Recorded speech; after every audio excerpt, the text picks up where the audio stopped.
ada kaidah dalam ilmu tafsir begini.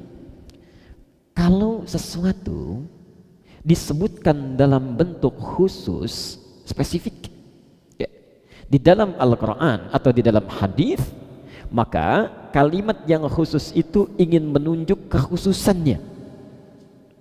Saya ulang ya, ingin menunjuk kekhususannya.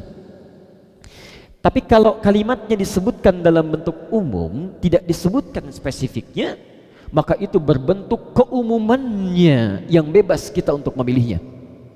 Nah, di Quran kata surga itu secara umum, itu secara spesifik oleh Allah dibagi ke dalam 4 bagian. Pelan-pelan. Ada surga yang disebutkan setingkat dengan Nabi, artinya bersama Nabi sallallahu alaihi wasallam, itu surga tingkat tinggi. Saya ulang ya. Ada surga yang pertama setingkat dengan Nabi, bersama Nabi sallallahu alaihi wasallam. Jadi ada orang masuk surga bersama Nabi. Kedua, ada yang tinggal di taman surga, tingkat kedua. Nanti kita akan lihat. Ketiga, ada yang tempatnya di surga seluas langit dan bumi. Dan yang keempat, ada di tempat di surga tapi tidak disebutkan bagaimana keutamaan surganya secara khusus, tapi Nabi menyebutnya dengan mala ainun ra'at wala udhunun sami'at wala khatara ala qalbi bashar. Ini tingkat yang paling rendah. Yang paling rendah pun tidak pernah dilihat oleh mata, terdengar oleh telinga, dan tidak pernah terbayangkan oleh pikiran kita. Di keempat surga ini nanti ada tingkatan-tingkatan lagi, dari yang kecil sampai Firdaus yang paling tinggi. Pelan-pelan. Kalau tidak disebutkan di Quran surga yang mana yang dimaksudkan, artinya semuanya terbentang luas bagi kita untuk memilih mau kemana kita berkumpul dengan keluarga dan ditempatkan di mana oleh Allah Subhanahu wa taala. Ya, saya rinci pelan-pelan. Kita sepakat dulu, sudah ketemu surga untuk keluarganya? Sudah ada ya? Nah, cuma ayatnya baru sepotong, nanti di akhir saya teruskan. Jelas tidak disebutkan surganya. Surga di mana? Tidak. Berarti umum ya? Nah, kaidah tafsir menyebutkan kalau sesuatu umum disebutkan dalam Quran, berarti kita punya peluang untuk menentukan secara spesifik mana yang mau dituju. Surga pertama, saya sering istilahkan di kelas VVIP, bersama Rasulullah sallallahu alaihi wasallam. Kedua, V-nya hilang satu, VIP, taman surga. Kita nanti ambil ayat-ayatnya. Ketiga, kelas bisnis ya, turun sedikit lah. Eksekutif belakangan lah. Luas langit dan bumi. Keempat, kelas ekonomi, masih biasa. Ini yang kemuliaannya tidak langsung dilukiskan oleh Quran, tapi indah. Pelan-pelan. Ini 4 gambarannya, nanti kita lihat dalilnya satu-satu. Jadi ketika Quran tidak menyebutkan surga yang mana, artinya kita punya pilihan. Ya, silahkan disiapkan. Apakah Anda sekeluarga ingin masuk surga tingkat pertama bersama Rasulullah SAW? Di Anda menyiapkan keluarga, begitu masuk surga, sekeluarga langsung berjumpa dengan Rasulullah SAW. Ya. Ada yang Anda mungkin cita-citanya nggak apa-apa, nggak sampai tingkat pertama, saya kedua aja di taman surga. Kita lihat keutamaannya. Ya. Atau bahkan yang penting masuk surga aja lah, nggak apa-apa. Ya, yang penting ada di surga. Ya, tidak ada persoalan mau surga mana saja, pasti enak. Dia pilih nomor yang keempat. Kita lihat nomor 1 dulu. Surga pertama ini langsung disebutkan oleh Nabi SAW dan amalannya dirinci nanti di Quran. Ya. Kata Nabi, "Man ahabba sunnati faqad ahabbani, wa man ahabbani kana ma'i fil jannah." Siapa yang cinta dengan sunnahku, maka dia sungguh telah mencintaiku. Dan siapa yang mencintaiku akan bersamaku dia di surga. Siapa yang mencintaiku akan bersamaku dia di surga. Tingkat nomor 1. Maka kemudian Allah turunkan statement dalam Al-Quran. Yuk kita lihat pelan-pelan. Quran surah ketiga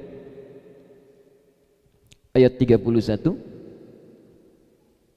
Agak sabar kita ya. Dua, Quran surah ke 33 ayat 21.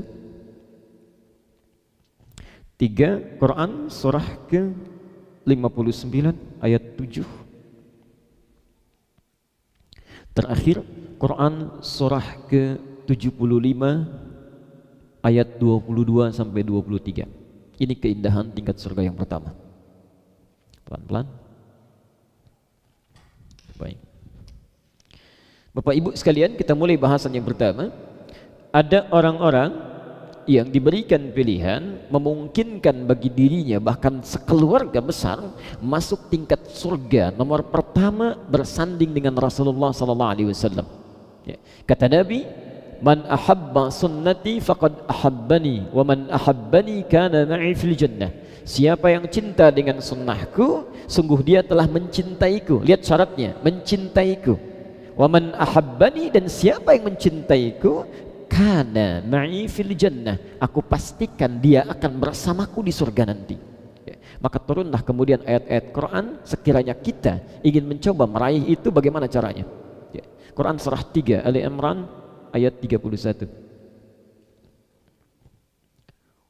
Qul in kuntum tuhibbunallaha fattabi'uni. Pelan-pelan. Qul in kuntum tuhibbunallaha fattabi'uni yuhibbukumullah wa yaghfir lakum dzunubakum. Ya. Kata Nabi, lihat uraiannya, Allah berfirman dalam Al-Quran, Qul, katakan Muhammad, in kuntum tuhibbunallaha, jika kalian serius mencintai Allah. Saya ulang, jika kalian serius mencintai Allah. Ini indah sekali kalimatnya. Pertama, cinta Allah. Fattabi'uni, maka buktikan cinta itu dengan ikuti aku. Ikuti Nabi. Pelan-pelan.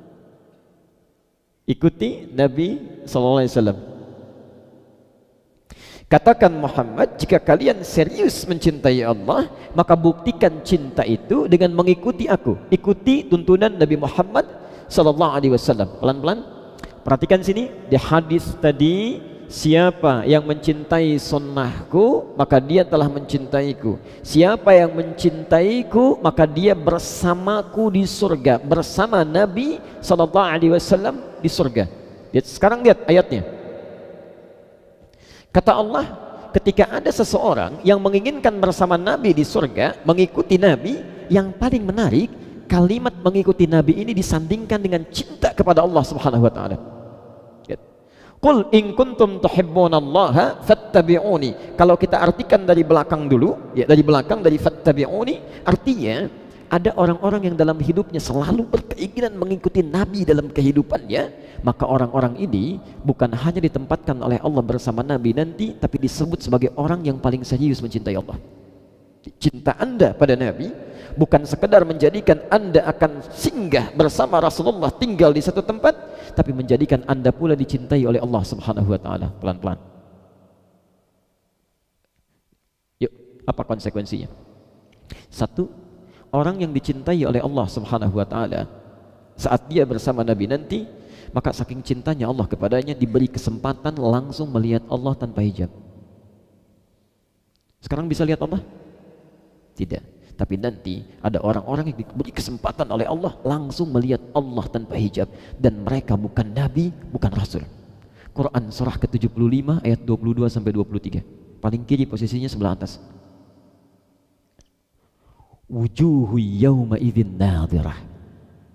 Ada orang-orang yang di akhirat nanti wajahnya berbinar-binar, gembira luar biasa, ya, dipemancarkan kegembiraan luar biasa.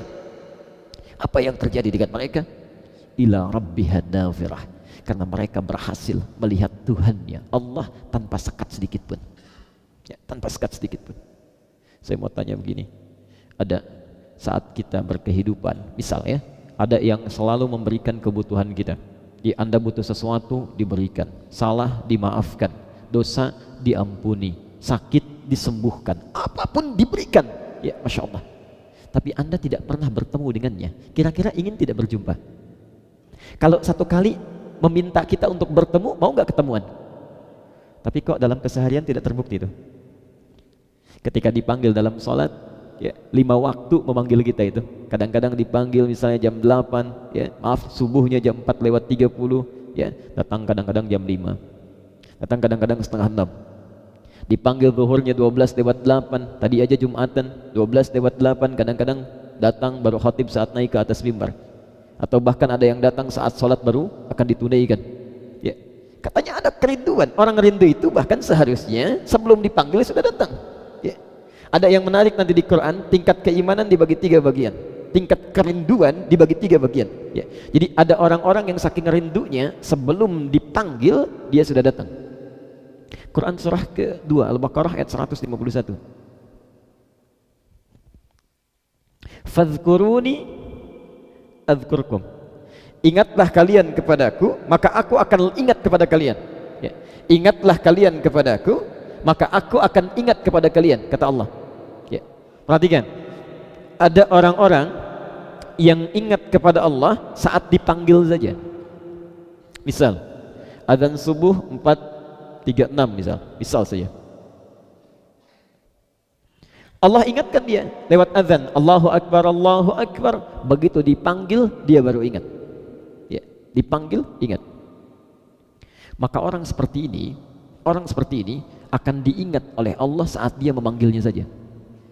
Saya ulang, ya, dipanggil oleh Allah dia ingat, ya. Maka orang seperti ini hanya akan diingat oleh Allah saat dia memanggilnya saja. Jadi kalau dia berdoa meminta kepada Allah, Allah baru ingat, karena kebiasaannya saat dipanggil dia baru ingat. Ada orang-orang yang dipanggil jam 4:36, Masya Allah, dia jam 3 sudah bangun, dia ingat, dia sholat, dia berzikir, padahal belum dipanggil.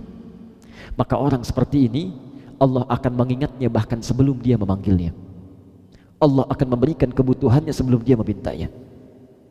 Yang berbahaya, dipanggil 4:36 baru ingat jam 6:34. Ini pun belum mau sholat, maka sulit bagi Allah untuk mengingatnya.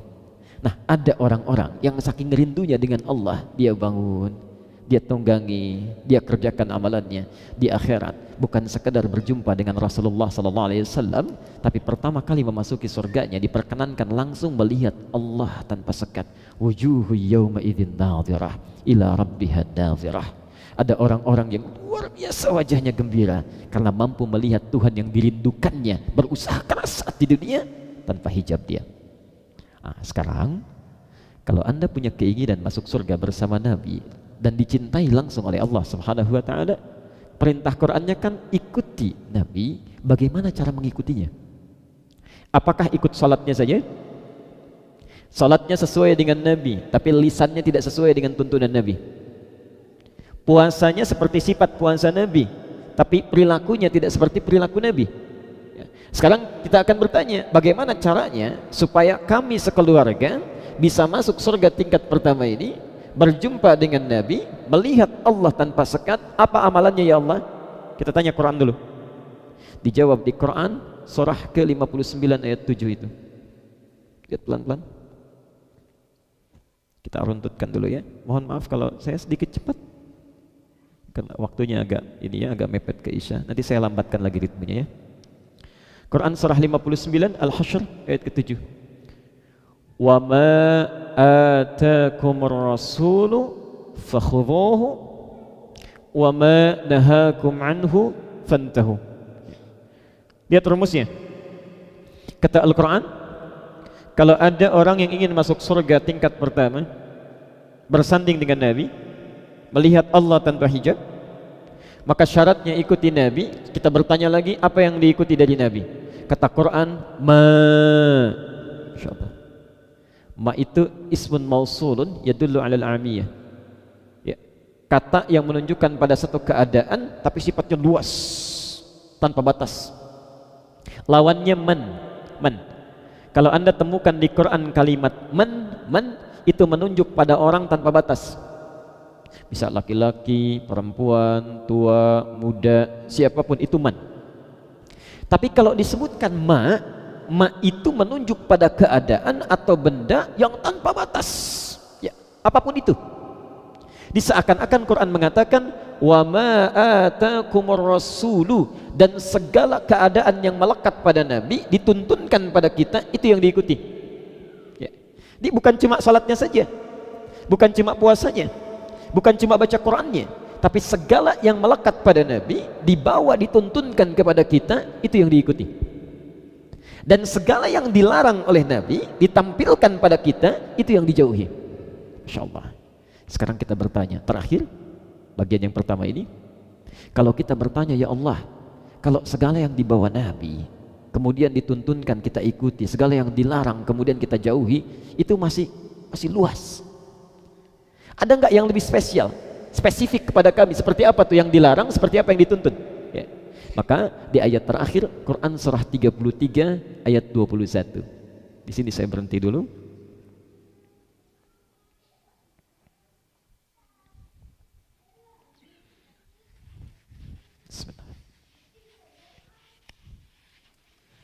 Yuk kita urutkan pelan-pelan.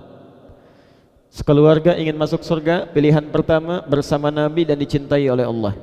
Selain bisa tinggal dengan Nabi, bisa melihat Allah tanpa hijab. Caranya ikuti segala yang dibawa oleh Nabi. Kita bertanya apa saja yang diikuti itu? Dijawab di Quran surah ke-33 Al-Ahzab ayat 21. Mari kita lihat turunannya. Laqad kana lakum fi Rasulillahi uswatun hasanah. Saya tulis dulu ya. Laqad kana lakum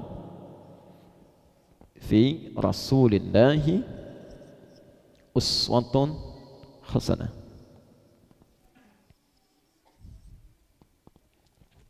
Lihat di Al-Hasyr ayat 7. Wa ma atakumur rasul, yang disebutkan rasul, ya. Dan segala yang dibawa oleh Nabi, oleh Rasul, ya. Kita bertanya, ya Allah, apa saja yang harus kami ikuti dari segala yang dibawa oleh Nabi itu? Ya. Maka dijawab di ayat yang lain, Rasul disebutkan lagi, laqad kana lakum, kamu tidak perlu bingung untuk menentukan. Kami sudah jadikan semua yang melekat pada kehidupan Rasulullah SAW ada keteladanan yang baik untuk kalian ikuti. Uswatun hasanah. Saya minta fokus ke sini. Ya. Di mushaf disebutnya apa? Dibacanya apa? Pelan-pelan, dibacanya apa ini? Saya naikkan ke atas. Ya. Saya agak lambatkan ritmenya. Baca. Tahu dari mana uswah? Kalau Anda main ke sebagian negara di Timur Tengah, mereka bacanya iswah. Baik. Riwayat Warash Qalun bacanya iswah. Di Libya dibaca iswah. Di Maroko iswah. Aljazair, ya, daerah-daerah Afrika Utara bacanya iswah. Jadi yang betul iswah atau uswah? Ini mumpung bagian pertama di sini ya, kita bikin perjanjian. Kalau tidak tahu kita katakan wallahu alam, ya. Baik. Malaikat ditanya, mereka mengatakan qalu subhanaka la ilma lana illa ma 'allamtana. Sahabat ditanya, Allah wa rasuluhu alam. Ini ada orang, bukan malaikat, bukan sahabat, ditanya tahu semua. Baik. Yang betul uswah atau iswah? Allah alam. Baik. Bisa dibaca uswah itu mengambil riwayat Hafiz dari Asim, uswah begini. Bisa dibaca iswah riwayat Qalun atau Warash dari Nafi', iswah. Sekarang perhatikan, kalau uswah harakatnya di atas atau di bawah? Di atas. Kalau atas itu tinggi atau rendah? Tinggi. Dalam bahasa Arab disebut rafa'. Kalau di bawah, rendah atau tinggi? Kecil atau besar? Kecil. Dalam bahasa Arab, rendah disebut dengan khafad, kecil, kasrah. Ya. Kasrah itu yang kecil-kecil, yang terpecah jadi kecil-kecil, rendah. Perhatikan, inilah hikmahnya. Kenapa ayat ini, kalimat ini bisa dibaca dengan dua riwayat untuk menunjukkan pada kita, kalau Anda ingin teladani Nabi, Anda bebas meneladaninya. Dari yang paling kecil, yang paling sederhana, sampai tingkat tinggi yang belum tentu bisa kita ikuti. Yang melekat pada Nabi itu, jangankan yang tinggi-tinggi, yang kecil-kecilnya aja bisa diteladan. Ya. Bangun tidurnya Nabi, senyumnya Nabi, jalannya Nabi, cara minumnya Nabi, cara makannya Nabi, cara berpalingnya Nabi. Dari yang kecil-kecil saja itu sudah bisa jadi teladan. Seakan-akan Quran ingin katakan seluruh kehidupan Nabi dari bangun tidur sampai tidur lagi terbentang bagi kita yang sangat luas semampu kita untuk meneladaninya. Ya, jadi jangan pisahkan keteladanan pada Nabi, mengambil yang khusus-khusus saja, yang lain tidak. Ya. Jadi kalau Anda ingin mencoba punya harapan bersama Rasulullah di surga nanti satu tempat, maka mulai sekarang coba keluarkan tuntunan kehidupan Nabi dari bangun tidur sampai dengan tidur kembali. Coba kita cek. Bangun tidur, baca doa apa? Alhamdulillahilladzi ahyana ba'dama amatana wa ilaihin. Tahu dari mana? Langsung baca doa atau ada hal tertentu dulu yang dilakukan? Abu Dawud nomor hadis 1367. Beda antara orang yang ingin mengikuti Nabi cara bangunnya dengan yang cuma bangun saja. Kalau Anda memilih surga level di bawah ini, bangun langsung alhamdulillahilladzi ahyana ba'dama amatana wa ilaihin nusyur. Tapi ketika Anda menginginkan bangun tidurnya seperti Nabi, sudah diatur. Kata Ibnu Abbas, perhatikan, Ibnu Abbas ini Pak menampilkan hadis ini setelah begadang semalaman ikut ke rumah Nabi untuk melihat bagaimana cara Nabi bangun dari tidur sampai menunaikan tahajudnya. Ibnu Abbas, dan usianya masih sekitar 45 tahun. Ya, anak 45 tahun barangkali jam 8 jam 9 sudah tidur, tapi ini sengaja ikut ke rumah bibinya Maimunah, izin menginap untuk tahu bagaimana kebiasaan Nabi bangun dari tidurnya sampai menunaikan tahajudnya. Ternyata kata beliau itu Rasulullah SAW bangun itu duduk dulu, kemudian mengusap bekas ngantuknya. Setelah itu baru membaca alhamdulillahilladzi ahyana ba'dama amatana wa ilaihin nusyur. Belum selesai. Yang keempat, membaca 10 ayat terakhir di surah Ali Imran. 10 ayat terakhir surah Ali Imran. Sunnah yang pertama. Ya, Masya Allah. Saya yakin yang sampai 3 itu sudah bisa ya. Tinggal yang keempat itu sedikit lagi bersama Nabi itu sedikit lagi ya. Nah, cuma sedikitnya di akhirat tuh nggak tahu sampai mana itu ya. Baik. Tuliskan dulu ya. Jadi kalau Anda menginginkan bersama Nabi, jangan dipisah-pisah. Sholatnya bagus seperti Nabi, tapi lisannya tidak seperti Nabi. Nabi itu Masya Allah orang yang tidak pernah menyakiti orang lain, ya, tidak pernah mencela orang, tidak pernah menghina orang. Adapun orang yang jahil kepada beliau doakan bagaimana mendapatkan kemuliaan dari Allah Subhanahu wa taala. Ya. Ada sementara mengatakan saya ingin ikut sunnah Nabi, sholatnya bagus, puasanya bagus, tapi lisannya tajam, perilakunya tidak baik. Itu belum sampai. Maka jangan pisahkan. Jangan pisahkan. Anda bisa tidak bayangkan, Nabi, Rasul dijamin masuk surga, bebas dari kesalahan, tingkat surga paling tinggi, langsung melihat Allah Subhanahu wa taala tanpa sekat. Tapi dengan segala predikat yang melekat padanya, orang jadi orang yang paling lembut, orang yang paling sayang, orang paling pengasih. Ada orang bukan Nabi, bukan Rasul, surga belum jelas, amalan masih berantakan, hisab masih menegangkan, Allah ya, kata-katanya tidak teratur, salatnya masih mau tidak dan sebagainya. Tapi kalau ditanya, cita-citanya tinggi. Ingin masuk surga? Ingin. Surga mana? Firdaus bersama Nabi SAW. Di mana amalannya? Baik. Jadi kesimpulan pertama, jika Anda memiliki cita-cita ingin tinggal bersama Rasulullah SAW satu keluarga, maka mulailah tunggangi ayat ini, keluarkan kebiasaan-kebiasaan Nabi dalam kehidupannya. Maaf Pak Ibu, harus bisa punya waktu. Cobalah dalam sebulan keluarkan. Misal bulan ini kita belajar satu keluarga cara bangunnya Nabi. Lu ajarkan. Ya. Kalau Anda ingin soleh sendirian, silahkan. Tapi kalau berpisah di akhirat, jangan menangis. Ya. Kalau Anda berharap ingin satu keluarga masuk surga, ayo lakukan. Ajarkan istrinya, ajarkan anaknya, bangunkan keluarganya. Ayo mulai. Ya. Bagaimana cara bangunnya, cara makannya, cara senyumnya, cara berpalingnya. Ya. Dari mulai yang kecil-kecil dan terus naik sampai tingkat yang paling tinggi. Contoh, Nabi punya kebiasaan tahajud. Nabi Rasul dengan segala kemuliaannya masih mau menunaikan ibadah sunnah tahajud. Tahajudnya, yuk perhatikan. Maaf, kira-kira kalau tahajud ingin seperti Nabi atau mirip-mirip Nabi? Al-Bukhari nomor hadis 2013, hadis Muslim nomor hadis 765. Ada juga caranya, Muslim nomor hadis 749 dari Ibnu Umar. Pelan-pelan. Misal, saya ambil contoh ya. Dari yang paling ringan tadi bangun tidur, tapi kan harus ditanya kapan Nabi bangunnya. Ya. Kata Quran, jangankan yang ringan-ringan, ya, sampai yang tingkat tinggi pun ada yang kadang kita sulit untuk meneladaninya. Lihat seorang nabi, rasul dijamin masuk surga, masih mau tahajud. Ketika ditanya ke Aisyah radhiyallahu anha, bagaimana tahajudnya Nabi? Kata Aisyah, la tas'al an husnihinna wa tulihinna. Tolong jangan banyak dipertanyakan bagaimana bagusnya tahajud Nabi serta panjang bacaannya. Jangan ditanya. Sulit bagi engkau meneladaninya. Tiba-tiba Abdullah bin Mas'ud, Hudzaifah al-Yamani penasaran. Diikuti, dilihat, berdiri di belakang Rasulullah SAW. Ternyata rakaat pertamanya apa? Rakaat pertamanya itu 100 ayat Al-Baqarah. 100 ayat. Dan belum ruku.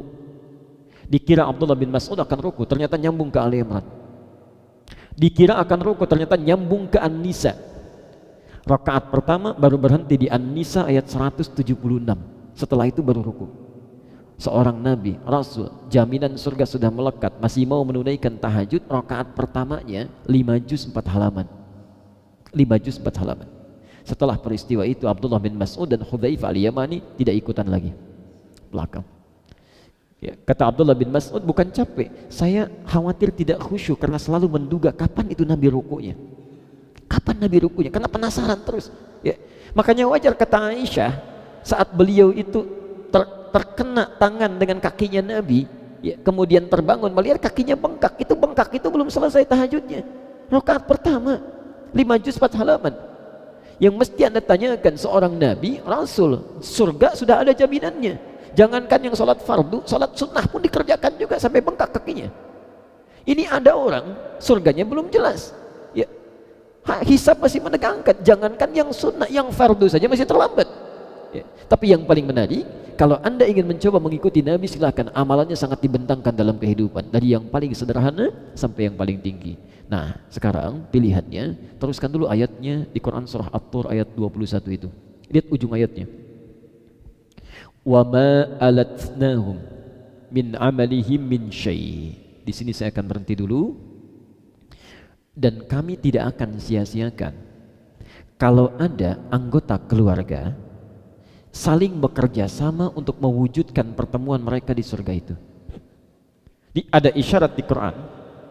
Kalau Anda ingin satu keluarga masuk surga bersama dengan Nabi, maka kata Quran, Anda harus kerjasama. Ya. Jangan cuma seorang saja mengerjakan itu, yang lain tidak diingatkan. Ya. Maka ketika Anda dapat informasi, Nabi bangun tidurnya, duduk dulu, mengusap bekas gantuknya, baca doa, 10 ayat surah Ali Imran yang terakhirnya, maka tebarkan itu pada saudara, pada kerabat, pada orang-orang yang berharap berkumpul bersama Nabi SAW. Ya. Tapi kullum ri'im bima kasabarahin. Kata Allah, itu pilihan.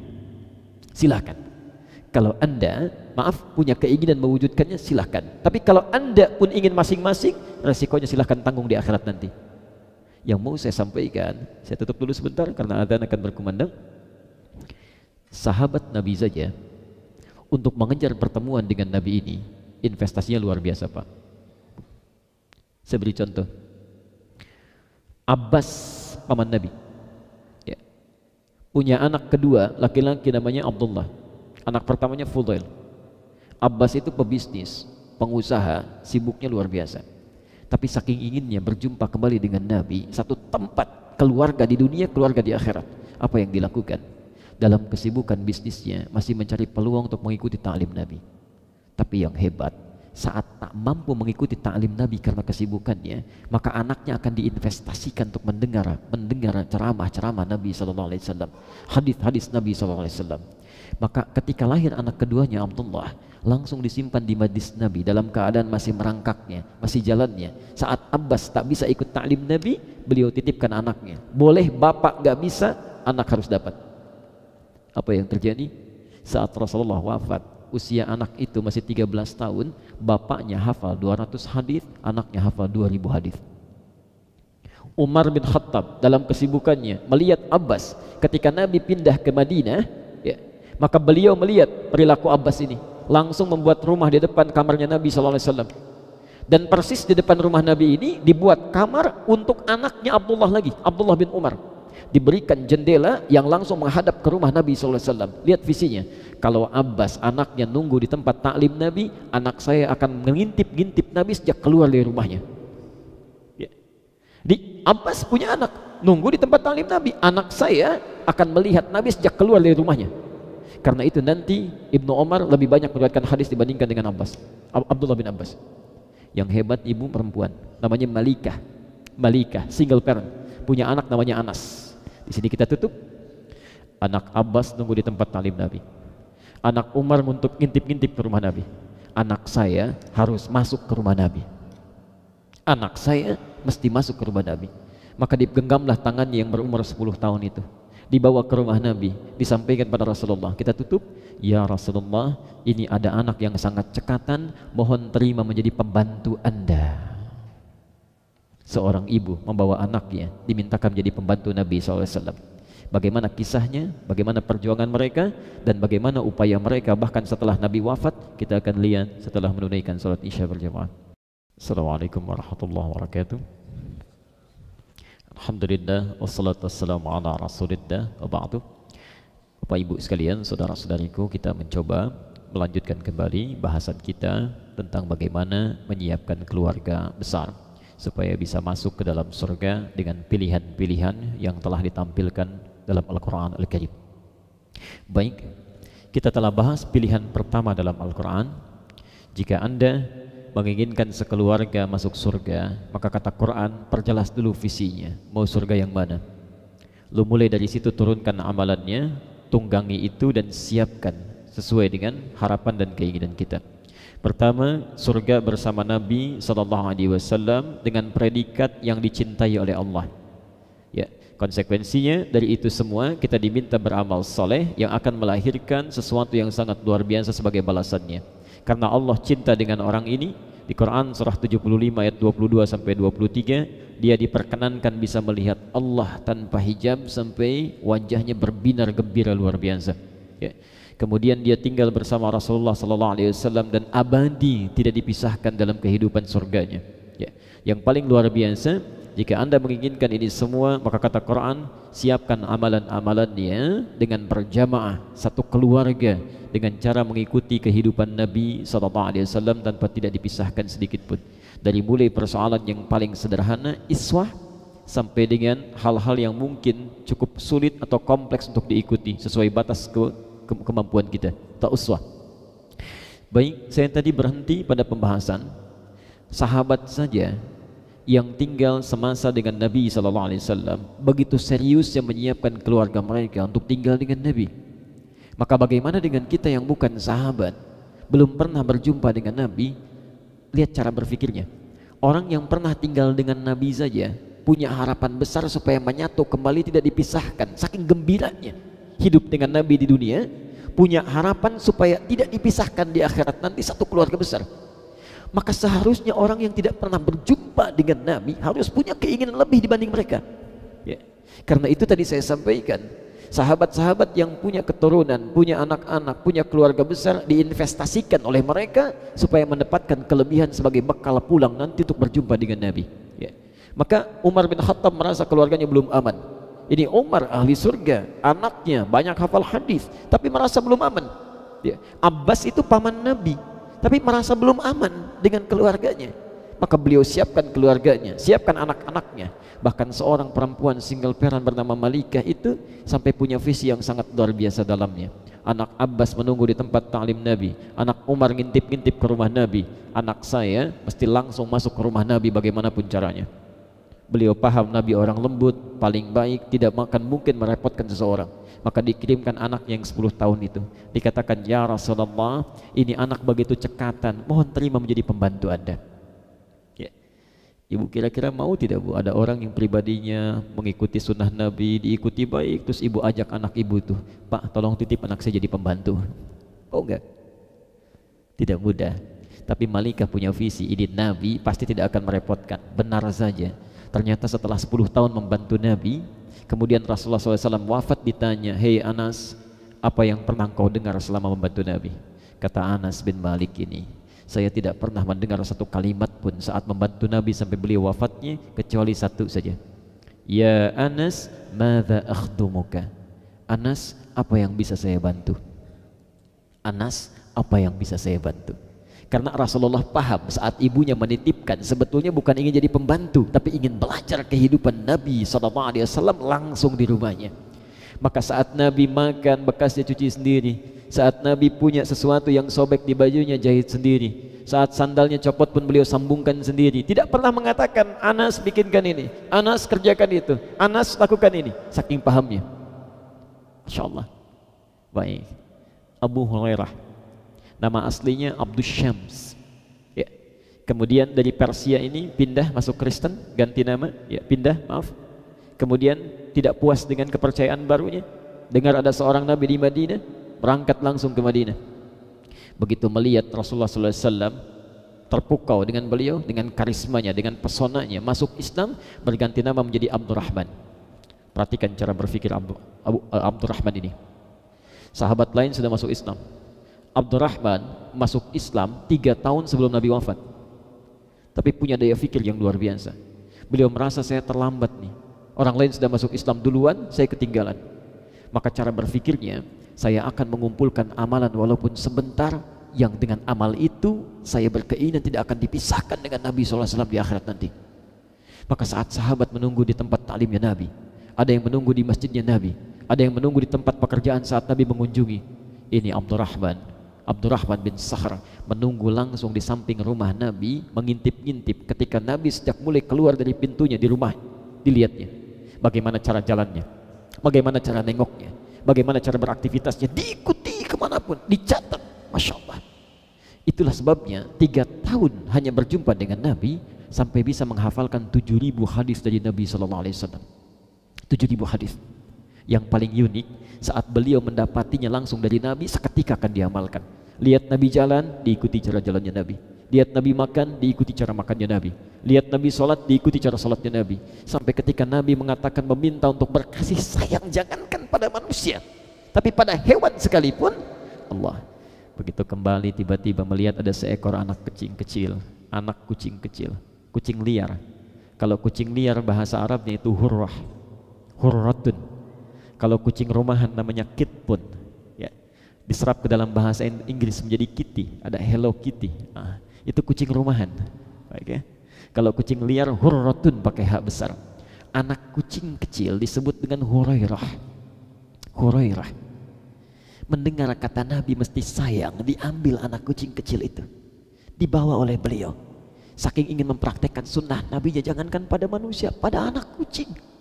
Dibawa ke tempat beliau tinggal, disimpan di tempat yang paling istimewa. Kalau malam-malam diselimuti, lapar diberikan makanan, saking sayangnya dibawa-bawa kemanapun beliau beraktivitas. Ya, ikut ta'lim Nabi dibawa, ikut beraktivitas dibawa, sampai seketika berjumpa dengan Rasulullah. Kucing, anak kucing itu sedang disembunyikan di jubahnya. Tiba-tiba keluarlah anak kucing kecil itu, terlihat oleh Nabi. Kata Nabi dikatakan sejak saat itu, Anta Abu Hurairah. Anta Abu Hurairah, kamu ini bapaknya anak kucing kecil. Kalau ada orang yang sayang kepada kucing, bahkan anak kucing, tidak ada yang sesayang engkau seperti sayang bapak kepada anaknya. Anta Abu Hurairah. Coba, ada yang piara anak kucing di sini sampai dibawa ke kantor, ke ruang makan? Gak ada. Abu Hurairah.